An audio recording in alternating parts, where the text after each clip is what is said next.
The sound wasn't human, wasn't quite bird, but pure, piercing magic drifting down the frost-laced chimney. It was Christmas Eve, and perched impossibly high within the sooty darkness, a tiny gray kitten, eyes wide with inherited wonder, opened its mouth and sang. Not a mewl, not a cry, but a fragile, achingly beautiful melody that shimmered in the frozen air. Below, huddled by the crackling fire, the Miller family held their breath, tears pricking their eyes. For 3 long years, this chimney had been silent. The miraculous singer, the spectral stray they called Noelle, had vanished, and now her tiny, terrified offspring had somehow found the impossible perch, continuing the haunting tradition. How? Why? And where was Noelle? Sarah Miller pressed a trembling hand to her mouth, the warmth of the hearth doing nothing to thaw the icy dread and wonder coiling in her chest. Her husband, Ben, stood rigid beside her, his usual calm replaced by wide-eyed disbelief. Their children, wide-eyed Lily clutching a stuffed reindeer and curious 8-year-old Ethan, huddled close, sensing the profound strangeness wrapped in beauty. Across the snow-dusted yard, barely visible through the frosted window pane, stood the silhouette of old Mr. Henderson's house, dark and silent. It was his chimney Noelle had always sung from, a solitary, ghostly carol on Christmas Eve that had become as much a part of the neighborhood's tradition as tinsel or turkey. For 7 magical years, the pure, unearthly voice had drifted down, a gift from a cat no one could ever get close to, a stray as elusive as moonlight. Then, 3 Christmases ago, silence. A chilling void that had left the street feeling emptier, colder. Mr. Henderson, already bowed by grief after losing his wife, seemed to shrink further into himself, the light in his windows dimming. The mystery of Noelle's disappearance hung heavy, unanswered, and now, this fragile echo. The kitten's song, though beautiful, was laced with a tremble of fear, a thin, desperate thread woven into the melody. It wasn't the confident, resonant chime Noelle had possessed. This was the hesitant, heartbreaking warble of something impossibly young and lost. Sarah's heart clenched. Where was its mother? The December air outside was brutal, a biting wind whipping snow into miniature drifts against the houses. Frost etched intricate, cruel patterns on every window. That tiny creature clinging to bricks high above the frozen ground, one misstep, one gust of wind, Sarah couldn't bear the image. "We have to help it," she whispered, the words barely audible over the crackling fire and the ethereal song drifting down. Ben nodded, already reaching for his thick coat. "Mr. Henderson," he murmured, pulling on gloves. "He never let anyone near Noelle. Said she chose her solitude. But this is different." The memory of the old man's fierce protectiveness, born of a deep, unspoken bond with the phantom singer, was a tangible barrier. Would he even open his door? And even if he did, how could they reach a terrified kitten lodged deep inside a dark, narrow chimney? The song continued, a fragile lifeline connecting the terrified creature to the warm room below, a sound that was both a miracle and a plea. The scent of wood smoke and pine from their own Christmas tree mingled strangely with the faint, cold smell of soot carried on the kitten's voice. Outside, the wind moaned a counterpoint, a chilling reminder of the peril just beyond the brickwork. Lily whimpered, burying her face in Sarah's side. "Is the baby kitty cold, Mommy?" Ben and Sarah crossed the yard, their boots crunching loudly on the frozen snow, the sound harsh against the delicate backdrop of the kitten's song. The wind snatched their breath away as they approached Mr. Henderson's darkened porch. The house felt abandoned, lifeless. Ben rapped firmly on the weathered door, the sound echoing hollowly. Silence. He knocked again, louder, urgency tightening, his movements. Sarah peered through the lace-curtained window beside the door. A single dim lamp glowed in the far room, casting long, lonely shadows. Was he even home? Or too lost in his own sorrow to hear? The kitten's song seemed to falter for a moment, a note catching in a tiny, rasping cough. Sarah's breath hitched. Soot, cold, exhaustion. They were running out of time. Ben pounded once more, his knuckles raw against the cold wood. "Mr. Henderson, please, it's urgent!" The silence from within stretched, thin and brittle as ice. The song from the chimney grew weaker, fading like a dying ember. Panic, cold and sharp, began to seep into Sarah's veins. What if no one answered? What if the song just stopped? Just as despair threatened to engulf them, a faint shuffling sound came from inside. A chain rattled. The door creaked open, the bare inch revealing a slice of Mr. Henderson's weary face, etched deep with lines of grief and isolation. His eyes, clouded and suspicious, peered out. "What is it?" His voice was rough, unused. "It's Christmas Eve, Millers." Ben spoke quickly, his words tumbling out, gesturing frantically towards his own roof, visible over the hedge. "Mr. Henderson, please, it's about the chimney. Your chimney. There's a kitten, singing, like Noelle did." The old man's expression didn't change at first, a wall of disbelief. Then slowly, a flicker ignited in his dull eyes. Not hope, not yet, but a profound, startled recognition. He opened the door wider, his gaze snapping upwards towards his own roofline, though he couldn't see the chimney top from the porch. The faint, struggling melody reached them even here, a ghostly whisper on the wind. Mr. Henderson's hand, gnarled and trembling, gripped the doorframe. "Singing?" he rasped, the word thick with emotion. "But, Noelle?" He trailed off, looking utterly lost. "It's tiny, sir," Sarah pleaded, her voice trembling. "It sounds scared. It's freezing. We think it might be hers, Noelle's." The name hung in the icy air. Mr. Henderson flinched as if struck. His eyes, suddenly glistening, darted from Sarah's face to Ben's, then back towards the invisible source of the song. The wall of resistance seemed to crack. He stepped back, pulling the door open fully, revealing a dim, sparsely furnished hallway that smelled faintly of dust and loneliness. "Come in," he whispered, the words barely audible. "Quickly." Relief washed over Sarah, swift and sharp, but it was immediately replaced by a new wave of urgency. Getting inside was only the first impossible step. Now they had to navigate the sorrow-filled house of a grieving man, find access to a chimney flue likely unused for years, and somehow coax or reach a terrified, freezing kitten singing its heart out in the darkness above. And the song, that fragile, beautiful lifeline, was growing fainter with every passing second. The air inside Mr. Henderson's house was still and cold, far colder than the Miller's home, carrying the lingering scent of old books and forgotten meals. Dust motes danced in the single beam of light from the living room lamp. He led them silently, his movements slow and burdened, towards the fireplace in his small, shabby living room. A threadbare armchair sat angled towards the cold, empty hearth. Noelle's vigil point, Sarah realized with a pang. The mantelpiece held only a single, faded photograph of a smiling woman, Mrs. Henderson. Mr. Henderson gestured weakly towards the chimney breast. "Haven't lit a fire since Noelle left." His voice cracked on the cat's name. "Flue's shut. Tight, probably rusted." Ben crouched, peering up into the inky blackness of the fireplace opening. It was narrow, choked with decades of undisturbed soot. He pulled out his phone, switching on the flashlight.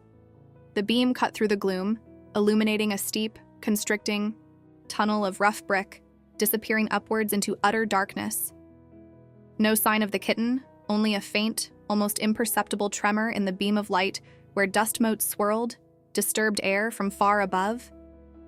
The kitten's song was muffled now, filtered through layers of brick and flue, but its desperate edge was clearer, a thin, reedy cry woven with the melody. It was stuck, or too weak to move. Sarah knelt beside Ben, craning her neck. "Little one?" she called softly, her voice echoing strangely in the confined space. "We're here. We're going to help." The song stopped abruptly. A tiny, frightened squeak echoed down, followed by the frantic scratch of tiny claws on brick. It heard her, and it was terrified. "It's okay, sweetheart," Sarah murmured, fighting to keep her voice calm, soothing. "We're friends." A heavy silence descended, broken only by the frantic scratching. Then a small shower of soot drifted down, sprinkling Ben's hair. The scratching intensified, desperate. "It's trying to climb down," Ben hissed. "But it's too steep. It'll fall." Mr. Henderson hovered behind them, wringing his hands, his face pale. "Noelle, she never came inside. Never. Not once in 7 years." His voice was a haunted whisper. "How did her kitten get in there?" The scratching sounds changed. Instead of the desperate downward scrabbling, they became sharper, more frantic, moving laterally. A tiny, panicked mule, devoid of any song now, pierced the silence. "It's not coming down," Ben said, his voice tight with dread. He angled the flashlight beam higher, pushing his arm further into the sooty opening. It's trying to climb up, away from us." Sarah's heart plummeted. Up? The chimney only went up, narrowing towards the top cap. If it climbed higher, it could wedge itself in, become truly fatally stuck, or worse, reach the cap, and find it sealed against the brutal elements. "No, no, little one, down here," Sarah called, more urgently now. "Down here is safe." But the tiny sounds of terror only moved further away, upwards into the impenetrable blackness. The beam of Ben's flashlight couldn't reach that far.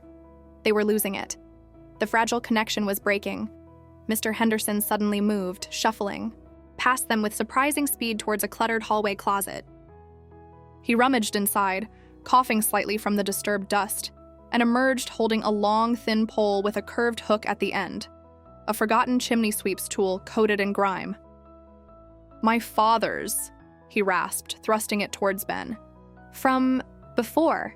His eyes met Ben's, filled with a desperate, silent plea. "Can you reach?" It was a flimsy hope. The pole was maybe 8 feet long. The chimney soared at least 20 feet to the top.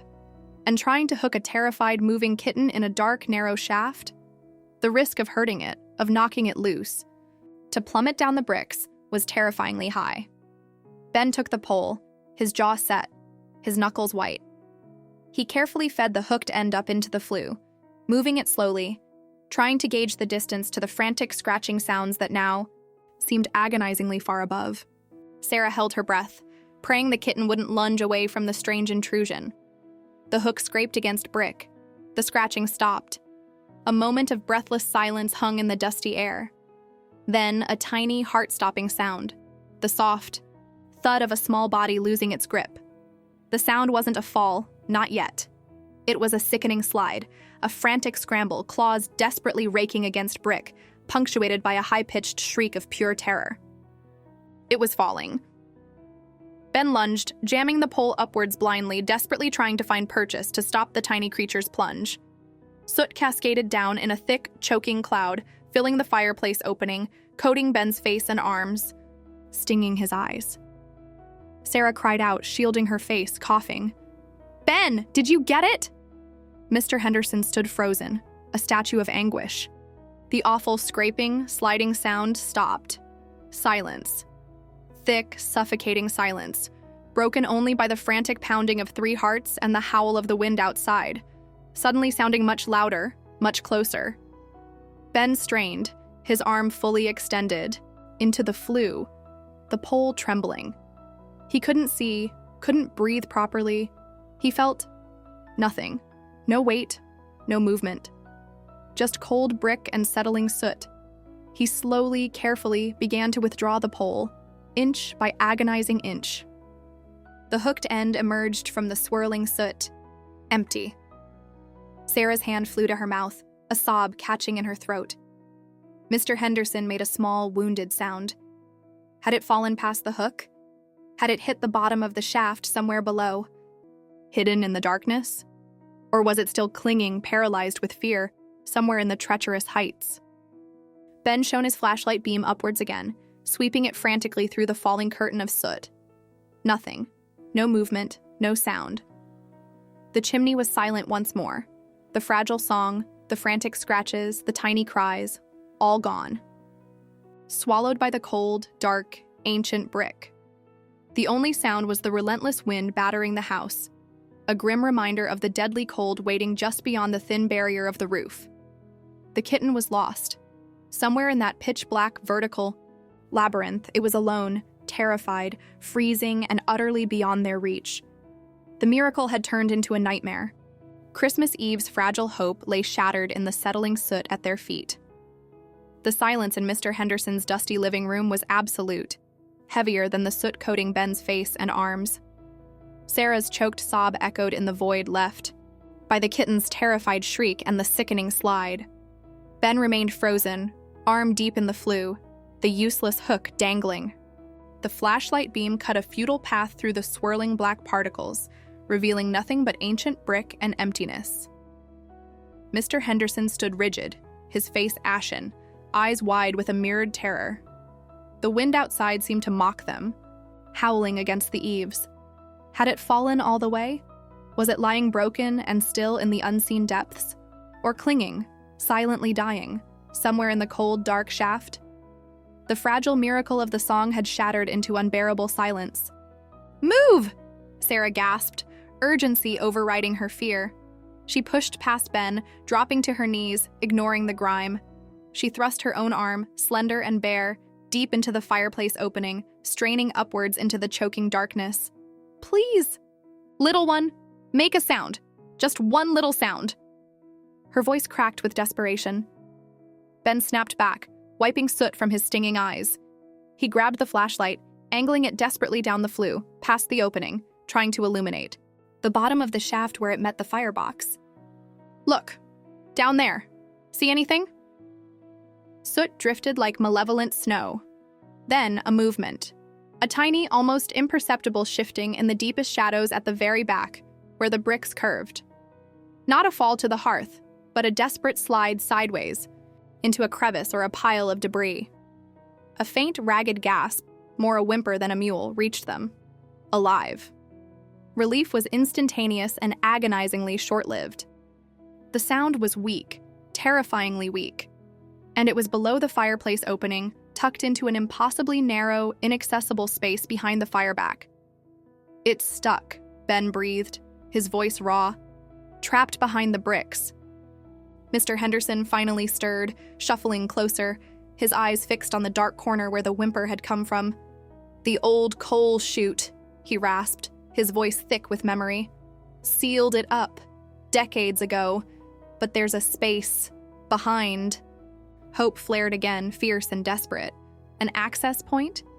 But Mr. Henderson shook his head, dashing it. Sealed, brick and mortar, solid. Reaching the kitten now meant dismantling the fireplace, an impossible task on Christmas Eve, in the freezing cold, with a fragile life fading by the second.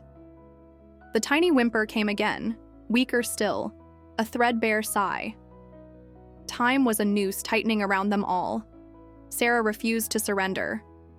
She lay flat on her stomach on the cold hearthstones, pressing her cheek against the rough brick, reaching her arm as far as humanly possible into the narrow gap beside the fireback. Her fingers brushed only cold mortar and decades of compacted soot. "I can't reach," she whispered, tears cutting tracks through the grime on her face. The kitten's faint, labored breaths were barely audible now. "Talk to it, Sarah," Ben urged, his own voice thick. "Keep it fighting." Sarah took a shuddering breath. "Sweetheart," she murmured, her voice trembling but soft, pouring every ounce of warmth and reassurance she possessed into the suffocating darkness. "Little singer, we hear you. We're right here. You're so brave and beautiful, just like your mama." She closed her eyes, imagining the tiny creature, picturing gray fur matted with soot, wide, terrified eyes. "Hold on, precious. Just hold on for us. We're going to get you warm and safe with milk and a soft blanket." Her voice hitched. "You can sing for us again. Please, just hold on." A tiny, almost inaudible sigh answered her. Not a cry, but an acknowledgement. A fragile connection spun in the darkness. Sarah felt it, a spark of shared determination, a thread of life clinging to her voice. She kept whispering, promises of safety and warmth, stories of Christmas. Lights and gentle hands, her words a lifeline cast into the abyss. Mr. Henderson watched Sarah, her form small and determined against the massive, uncaring brickwork. He saw the tears, heard the raw love in her voice for a creature she'd never seen. It mirrored something long buried within him, the love he'd felt for the ghostly Noelle, the love he'd thought lost with his wife. A tremor ran through his weathered frame. He turned abruptly, shuffling out of the room. Ben tensed, fearing despair had finally claimed him. But he returned moments later, carrying a small, worn toolbox, its metal rusted. "Not the chute," he muttered, kneeling stiffly beside Ben, ignoring the soot. "The clean-out." He pointed a gnarled finger towards a small, nearly invisible cast-iron door set low in the brickwork beside the hearth, long ago painted over and forgotten. Outside, at the base of the chimney. Ben's eyes widened. An access point. Hope, brutal and demanding, surged anew. "Can we open it?" Mr. Henderson fumbled with the toolbox, pulling out a heavy screwdriver and a hammer, his hands shaking. "Rusted shut, probably." He handed the tools to Ben, his gaze meeting the younger man's. There was no hesitation now, only a fierce, shared purpose. "Try." The silent exchange spoke volumes. For the kitten, for Noelle, for the song we all lost. Ben grabbed the tools, the cold metal biting into his hands. "Sarah, keep talking. We're coming." He bolted for the front door, Mr. Henderson following. With surprising speed, leaving Sarah alone, her voice the only anchor for the tiny life hidden in the wall. Outside, the wind was a physical assault, stealing breath and numbing fingers instantly. Snow swirled in the weak porch light. Ben found the small, flat metal door set into the brick foundation, completely obscured by drifted snow and ice. He scraped frantically with his hands, then attacked the frozen seam around the door with the screwdriver. Ice cracked. Mr. Henderson hovered, shielding the area uselessly with his body, his breath pluming white in the frigid air. "Hurry, Ben," he urged, his voice thin with cold and fear. Inside, Sarah's voice grew more frantic. "Stay with me, little one. Stay awake! They're almost there! Just a little longer!" The responses were fading, breaths becoming shallow, infrequent gasps. Ben hammered the screwdriver into the seam, leveraging with all his strength. Rust flaked, metal groaned. With a final desperate wrench, something gave. The small door budged, opening a crack. Ben jammed the screwdriver in, prying it wider, ignoring the scrape of metal on metal, ignoring the cold burning his skin. He shoved his hand into the opening, feeling only damp, compacted ash and debris. He swept his arm blindly, desperately, deeper into the cramped, filthy space. "Where are you?" he yelled into the wind, his voice raw. His fingers brushed something soft, cold, too still. His heart stopped. Then, a feeble tremble. A tiny, icy paw shifted weakly against his searching fingers. Alive. Gently, oh so gently, Ben closed his frozen fingers around a small, limp body. He carefully, slowly drew his arm back, pulling the tiny form free from the tomb of soot and ice. He stumbled back into the house, Mr. Henderson slamming the door shut behind them against the howling night. Sarah scrambled up from the hearth, her face etched with terror and hope. Ben knelt on the dusty rug, cradling a small, soot-blackened bundle in his trembling hands. It was impossibly small, a gray kitten almost lost in the dark grime, its fur matted, eyes closed. It lay utterly still in his palms, a tiny, frozen statue. A choked cry escaped Sarah. Mr. Henderson sank to his knees beside them, his breath catching. Ben gently blew warm air onto the tiny form. "Come on, little singer," he whispered, his voice thick. "Breathe." Sarah touched a fingertip, feather-light, to the kitten's icy chest. Nothing. Then, a faint, shuddering ripple. A tiny, rasping breath. Then another. The kitten's side moved weakly. Its eyes remained closed, but life, fragile and fierce, was still there. "Blankets! Warm water! Not hot!" Sarah commanded, springing into action. Mr. Henderson shuffled off, returning with an armful of soft, if slightly musty, blankets. Sarah carefully, reverently took the tiny, limp body from Ben. She began gently wiping away the worst of the soot with a corner of a dampened blanket dipped in the warm water Ben brought, revealing soft, damp gray fur beneath. She wrapped the kitten in layers of softness, holding it close against her chest, sharing her warmth, murmuring soft encouragements. Slowly, painstakingly, the terrible cold began to loosen its grip. The shallow breaths deepened slightly. A tiny pink tongue flicked out, barely touching its nose. Ben built a small fire in the miller's own fireplace grate, forbidden territory suddenly irrelevant. They moved as one unit, the Millers and Mr. Henderson, focused solely on the tiny life Sarah cradled. The old man hovered, his eyes never leaving the bundle, his hands twitching as if longing to touch. Sarah, sensing it, carefully shifted. "Here," she said softly, her voice thick with emotion. "Hold her. Share your warmth." With infinite care, as if handling spun glass, Mr. Henderson took the swaddled kitten into his own trembling hands. He cupped it gently, bringing it close to his chest, looking down at the tiny soot-streaked face with an expression of awe and profound, reawakened tenderness. The kitten stirred weakly, nuzzling instinctively into the warmth of his worn sweater. A single tear traced a path through the dust on Mr. Henderson's cheek. He didn't wipe it away. Hours later, warmed by the fire and gentle care, the gray kitten lay nestled in a deep, soft basket lined with blankets, placed carefully beside Mr. Henderson's threadbare armchair. A small saucer of warm milk sat nearby. The vet, summoned urgently and miraculously available on Christmas Eve, had pronounced her cold, hungry, and frightened, but miraculously unharmed. A Christmas miracle, he'd smiled, touched by the scene. Exhaustion had finally claimed Lily and Ethan, asleep on the sofa under a shared quilt, but the adults kept vigil. The clock ticked towards midnight. Mr. Henderson sat in his chair, his gaze rarely leaving the small basket, a softness on his face that hadn't been there for years.